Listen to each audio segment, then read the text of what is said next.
птичка тиха и бяла, овен селек трепти, у нас славно скачва небето, с крила влезе, тази крепост красива, ще бъде радостния на светезата свята, богата чиста съвърния свят.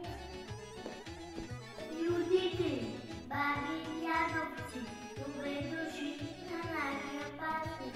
Посетете на едно на християнското семейство.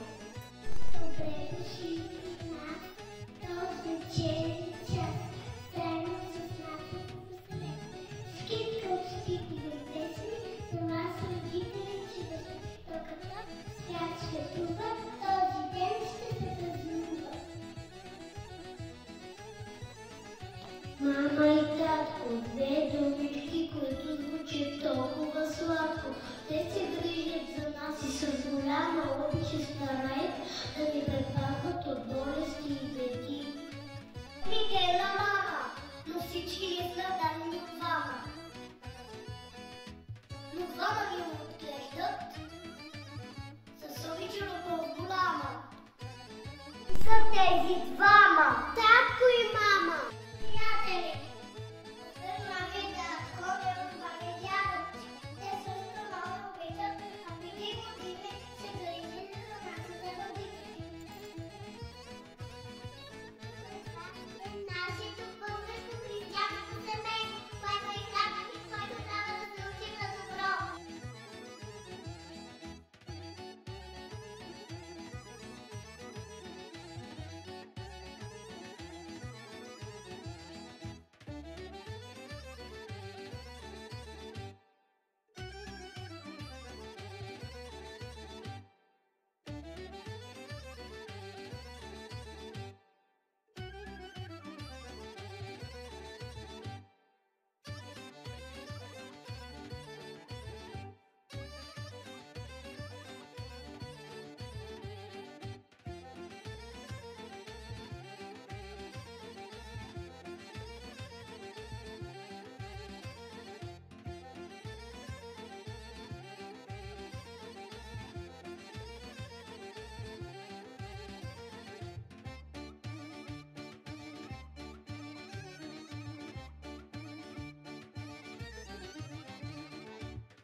Искам ти да я познаваш, да влезе твоето сърце, защото добрината заслужава да протегнем нашите ръце.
свят. Хубаво, когато на зимата. Мама, татко и аз. Танцувам и скачам през вас и изумам в най-красивия свят. С обич най-голяма, най-прекрасните на този свят, татко и мама.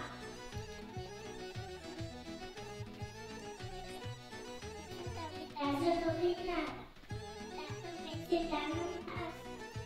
Татко те има, танахме се да има. Татко ме нарича слънче, мама месечинка ясна. Толкова е много и сладко, че не бързам да поясна.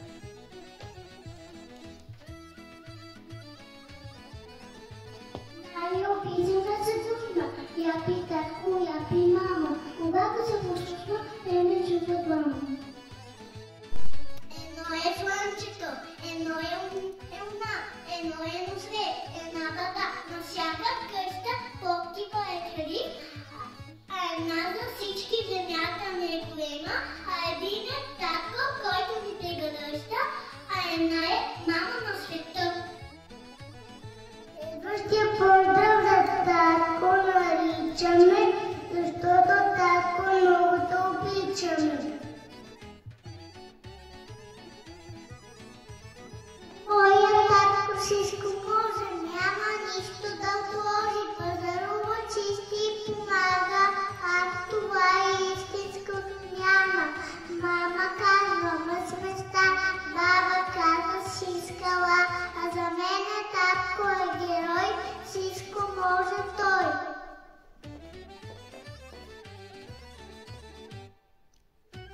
Майата добра, аз баба за къда. Някак се не може, те за нас са правоси. Моя дядо е добричък, счупих новата му ван, ала той на мене каза, пипнах котката с крак, ама той не каза нищо пак. Аз при него ще се скрия. Тя не дяволия, мама пак ще мрак, той от нея ще ме пази.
Ако сте се забавлявали от сърце, ако с нас не е било добре, отнесете настроението си от дома, но преди това станете и на танците се насладете.